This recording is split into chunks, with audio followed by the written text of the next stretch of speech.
somehow digital got associated with non-human touch. Hmm. Not true. I mean, I think of digital can be human, digital can be, sort of, emotional touch oriented and so on.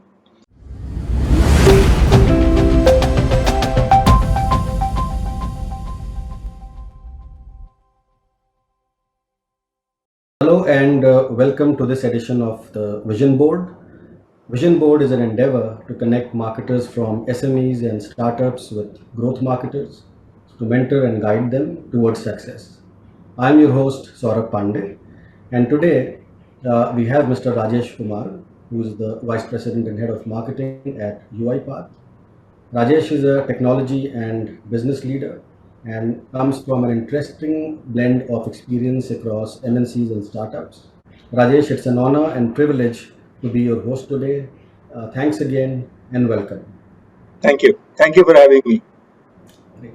So, Rajesh, based on your diverse experience, uh, how do you see the marketing world, getting impacted by technology today, by a lot of data and automation that is, supposed to be driving marketing? Is that really happening in the corporate place today?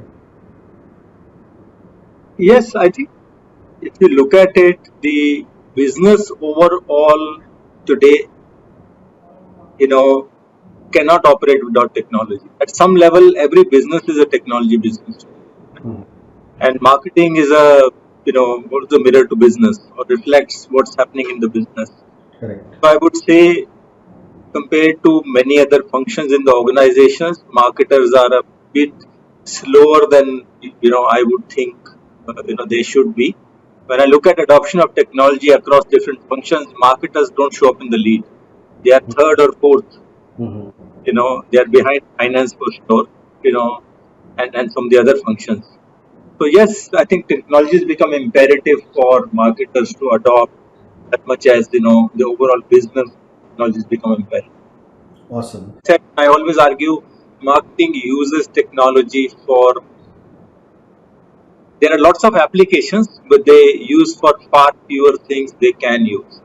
I mean, I still see much lower use of, example, things like, artificial intelligence or even automation in marketing than marketers can do. Because marketers are responsible for overall customer experience today, Absolutely. and technology has a lot more impact at the front end, at the point which business meets the customer, than traditionally everyone thinks of back end first. Hmm. So that's where I think the frontier for winning is. Yes, overall, a lot of adoption, but I think it's a lot of scope to take it further.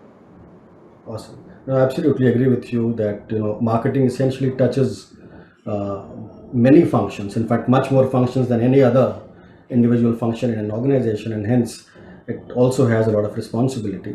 But we see that some culture of technology adoption and investment into technology in larger enterprises. But when it comes to SMBs, do you see the same culture also kind of transcending to the SMB sector as well, or do you see that they are still lacking in some ways? I think the pandemic has accelerated a lot of technology adoption across all facets of business and across all sizes of business. Hmm. Because the businesses which traditionally thought of always in terms of, people being on the ground were forced to think how to run business without a manual handoff.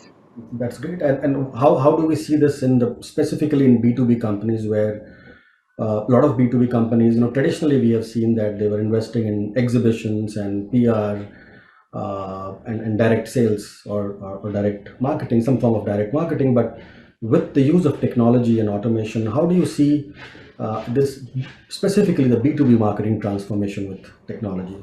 So I think it kind of, made us go to the drawing board and say, well, if you think of a typical, why did people go to a large event or why people went to a trade conference? They wanted to meet more prospects. They wanted to get their story out. Right? It made them rethink what is the story, Who do I want to get it out to, and then how do I work in this new environment to get it out effectively. And I would give credit, also the clients and prospects have opened up. They also realized that they just didn't have the option to meet people in person and they had to get things done. So they've opened up as well. And once people started realizing the amount of time they saved in commuting, amount of time they saved potentially in travel, and the virtual events, hangouts broke the barrier of multiple geographies. And the last thing I would say, somehow digital got associated with non-human touch. Not true. I mean, I think of digital can be human, digital can be, emotional, touch oriented, and so on. It doesn't fully replace sort of the human connection, but it can do a lot of it. And I think as things open up, we will find a new balance of human and non-human touches where digital will play an increasing role, but it will definitely not take away the physical connection part. No, absolutely. In fact, I read somewhere that the future is not machines, future is human machines working together. And I think maybe in your the category that you operate in, the process automation, robotic process automation, I think that could be the best example of how it's poised to grow further. So my question, Rajesh, I think you raised a very important point of the human face of an organization, the emotional part in decision making. And so far we have seen that the emotional part played a very important role in the B2C marketing side, right? But in the B2B marketing side, we see that there is a high involvement product or a service. There are multiple decision makers, and the impact of buying is very huge, not just on a group but in the entire organization. So decisions have so far been very, very rational. But do you see that there is a scope of emotional marketing, or what part emotions play here in B2B marketing? I am a believer that emotions are as important, if not more, in B2B marketing. You know, with or without the digital, and before the pandemic as well. I don't think that has changed. If you look at a typical B2B versus B2C, B2B, the complexity is higher, the decision making is a more complex, because the product offering is complex. B2B, if you make a large decision, say to invest $1 million in software, it doesn't work. You can't reverse it so easily. And usually the decisions are for very long term because you start with something, then you deploy it, then you grow in it. Unless there is really a reason, people don't change.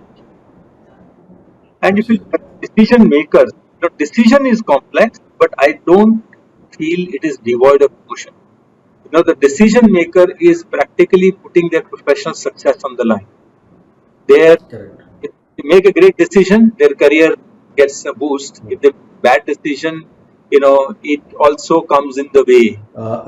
You raised a point about trust. And I think when you talk about trust, is it the trust of the product, or is it the trust of the person behind the product, the brand? I think in one of your earlier interviews I read, you were talking about this part also, that the CXO and the people behind a brand, that face is very important. That also builds the trust for the brand. We would like to hear more about it. It's a good question you ask. The question is, what is a brand made of? Really? In a B2C, typically there is a corporate brand, and then there are multiple categories and individual product brands under it. Correct. And in many cases, people know only the brand that they use. Right. Brand of a chocolate may not so much brand of the company, right? Correct. But in B2B, usually it is the company is the brand. There aren't most cases sub brands under it. So in that sense, the principles don't change, but a B2B brand is expressed a lot more in interaction with the people from the company. In the way they present their business story, the way they present their case, starting from simple things like a PowerPoint template to how they receive emails and so on and so forth. So them to be be their authentic selves and be aligned with what brand presents, and that comes in every interaction is very important. That's why I think of every employee of a B2B company and any company actually is their brand. That's That's how people read the brand, not by what we tell them with fancy advertisement or fancy creative things. If they don't align, then actually it works other way around, because then people see it as, not authentic, and that's not a good place to be in. correct, correct. I think very, very valid point. What you're also bringing to the fore is the value of interaction, which is unique to specifically unique to B2B companies, because uh, while people are investing a lot in technology and digital, but despite that, somewhere I think the marketing function is missing out on the engagement part. They don't see that engagement, or maybe we are not working towards that engagement. What's your mantra, Rajesh? How to ignite that engagement with consumers uh, after using technology, of course, and doing everything else? I think two things have happened, and one is that I think the whole idea of measurement has gotten taken to the extreme. If I look at, even over last 2 3 decades, B2B in some ways always measured everything. Hmm. It wasn't very complex in the sense that numbers are small. Technology is useful, but technology is not a substitute for strategy. Correct. It's Right. a part of it. So what you said, engagement is the soul of the business or soul of marketing. Technology is a tool to drive efficiency in how to realize it. Typical Hmm. example, B2B, we couldn't, earlier the barrier to doing some very creative communication or engagement was because every medium had a, 80/20 rule and barrier of entry. So there was too much spillage. It didn't make sense to advertise on TV, it didn't make sense to go to cinemas and so on and so forth. With digital, you can practically do one is to one advertising. So Correct. digital has meant that B2B marketing can bear the creative hat again, not other way around. No, the other way No, around. Yeah. it's not. So, but somehow in popular literature and popular news and popular, narrative, the Hmm. cart, the cart gets put before the horse. Right. No, absolutely, and which is what we are also observing, that B2B marketing, if earlier was more exhibitions and trade shows, today, even after adopting digital, it has become more of lead generation. That has been the mandate from, I think, most of the larger organizations or smaller, all alike. But where do you think this is going? Do you think that there is a merit in investing on nurturing users over a period of time before really jumping onto the lead generation, as you rightly put, horse before cart before a horse? I think, look, marketing has two big roles, right? One is the brand, second is the demand, simplistically, right? And so I won't start from lead. I think depending on the maturity of the business and where the business is, the mix and the means to do it change a little bit, right? For example, if you are going in a market where you have still a lot of white space, where you want to drive demand, then you are going to be lead generation oriented, right? But if you're in a market where you are already in and you are trying to sell deeper and retain and expand with your customers, then your tactic and approach may be different. It would be erroneous to call them leads. Okay. And leads work a lot more in the volume space. They're leading with a larger volume and simpler transactions. In Correct. a place where you have a large corporate which you are working with, and you have multiple buying units and groups, so it's almost a number of people in the company are working with them on an ongoing basis, your sales, pre-sales, technical experts, customer success, consulting teams, and so on, right? So it isn't like a single touch impact Absolutely. type of thing, so it's almost a village working on it, right? So what I hear from you is that the consumer experience across the journey is very important, and at each stage of the journey, the metrics could be different. They need not be leads, or they can be leads, but in different formats at different stages. So that is one part. And talking about the consumer experience, how much weightage do you give to content, and do you think content is instrumental, number one, for enriching the experience, and number two, how do you think SMBs and startups who have a paucity of funds, do you think content is an arsenal for them to leverage against the larger players, especially in this space, the B2B space? So you ask a good question. I will try to simplify the way I think about it. Mm. Hope that makes sense. Anything that becomes a large term seems like a formidable thing, that only for large companies and some sort of a specialized experts. Right? It is not. I think content is about relevance and authenticity. Right? What is content? Content is being able to provide a narrative for your product, solution, and organization. Why do you exist? How are you going to help your consumer or customer, and why should they care? Right. So, larger company may mean more complexity of solutions, more complexity of it may be geographies or segments they have to go to. So, therefore, they need some sort of a mechanism with larger capacity, more diversified capabilities. They have to build a content marketing team or an engine or so on and so forth. Correct. If you look for a smaller business, people still want to know, you know, how did you come into being? What is it that you're offering me? Why should I engage with you? What problem for me you're going to solve? Why should I trust you? And sometimes it is founder telling their own story. Why So not? it's not so much. I think in some ways it's become simpler to do things which took more money and there were more barriers earlier. No, no, absolutely agree with you. In fact, a lot of times consumer appreciate a candid video Yes. rather than a professionally created video. Yes, because there is some sense of authenticity. A Authenticity. trend is, I mean, trend has gone even to making movies and so many other mediums, right? Correct. From making full feature movies on, mobiles and so on and so forth. So there is more openness to trying different types of experiences, formats, and so on and so forth. Absolutely. Absolutely. So talking of startups, a lot of youngsters nowadays are turning to entrepreneurship. They're starting off. Uh, but the motivation could be different for people. A lot of these youngsters come for status, or for because of wealth creation.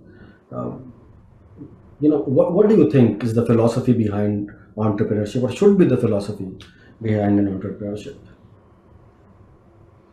Yeah, I think it's great that entrepreneurship has gotten a boost, Right.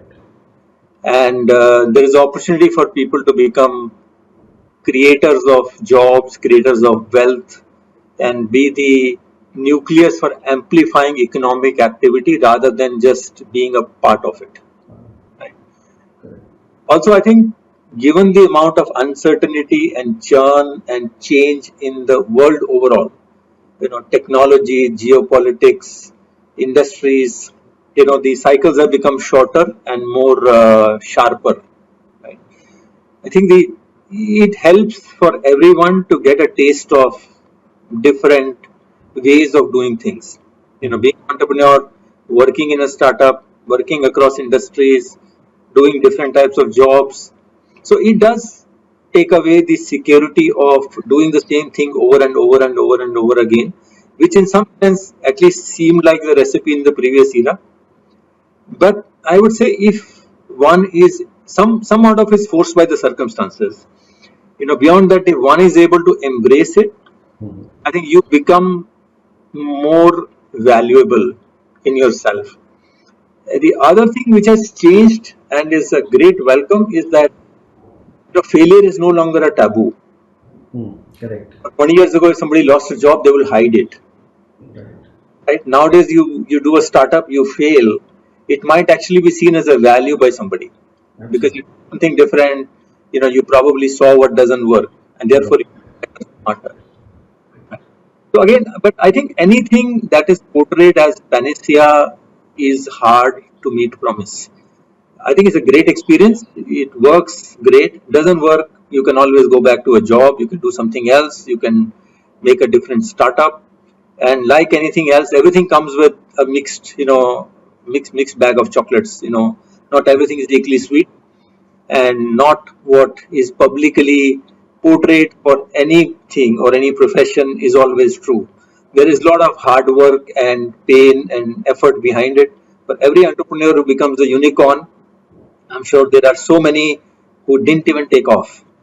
Absolutely. So one has to, as much as possible, go into it with eyes open, Mhm. and then I think you're fine. No, absolutely agree with you on that front. I think one should try and fail rather not trying at all. So that brings us to almost the fag end of our conversation, Rajesh. But what we're going to do here is do a rapid fire with you. Good. Let's do that. And I know that you are an avid reader. I can see in background also there are a lot of books. I'm sure you would have read them all. But what are your top three favorite books? I read a very broad variety of things. Actually, I tend to read more than one books at a time because I continue on something for very long. Right. But top of mind, some of the books that come to my mind, we spoke a lot about marketing. I think there was many years back. It's called Lynchpin by Mhm. Seth Godin. Seth Godin, yes, yeah. I think that was a very interesting book. It kind of changed or gave me a different perspective on how should marketers think. So I quite like that book. The second book, which again is a little bit reflective book, by Clayton Christensen. It is called How Will You Measure Your Life? Okay. He's a great author. All of his books are great, but this one is very very unique and very reflective. And the last one, which is again very different, is by an author called Andrew Matthews. Mhm. He's based in Australia, and he actually draws illustrations and cartoons as well as writes in his own. And so his book, the book of his called Being Happy. Be happy. Okay. It's a really nice book, especially given we spoke a lot about churn and startups, and you go through ups and downs. Mhm. Very interesting book, which gives you a nice perspective on how to keep, a square head on your shoulders. And I know you have already talked about tips for entrepreneurs already, but apart from the tips that you have suggested already, what would be one mantra or one tip for the budding entrepreneurs today? Is the value of tenacity, staying on. Because many people have said that in a large number of cases, they started with something and then they ended up with something else. The thing that helped them through was the tenacity to stay on it and be open to adapting their idea as they went along. And then eventually they discovered success. And in many cases, they say that it was not the most obvious thing, it led them there. And a very interesting point, because what I have observed, Rajesh, is that a lot of people start businesses because they're passionate about something. So a passion is a great kickstarter, but after a while, just passion does not help you, stay afloat. So you need, as you rightly said, tenacity. And one of the ways in which I have seen people, bring that attribute in is by having a co-founder. Because then what you do is you have two different skill sets, and it's not just passion anymore, it's beyond passion that you have to strive to thrive essentially. Yeah, and you have a partner in down times, right? So Correct, and you absolutely, absolutely. Absolutely, the last question for you now is what are the three qualities that you look for in a young marketer, or what professional qualities appeal to you in young professionals? yeah, I mean, I try to look for three things actually. I try to look for, most importantly, I always value in people, this fire in the belly to do something and get somewhere. Correct. I think that's what makes us wake up every day and fight all the battles and odds and so on and so forth. That's one I really like. Second I like is the ability to see through the obvious. get to somehow the core of the problem. And I believe once you get to the core of the problem, the answers become obvious. Ability to peel those layers. And third, I will say being able to work with people. I don't anybody can succeed on their own. So I would trade ability to work with people for individual excellence any day. Absolutely. I think these three things I believe are a good combination for anything else. Awesome. I think all the inputs and observations are extremely valuable for our listeners and for our viewers here, and I hope that they're going to take advantage of it. And Rajesh, thank you once again for joining us. We would Thank look you for forward. having me. Really enjoyed talking to you, and I hope audience find it useful. And anything anybody wants to engage, I'm quite happy to talk further. You can reach out to me on any of the social channels. I'll be happy to talk more.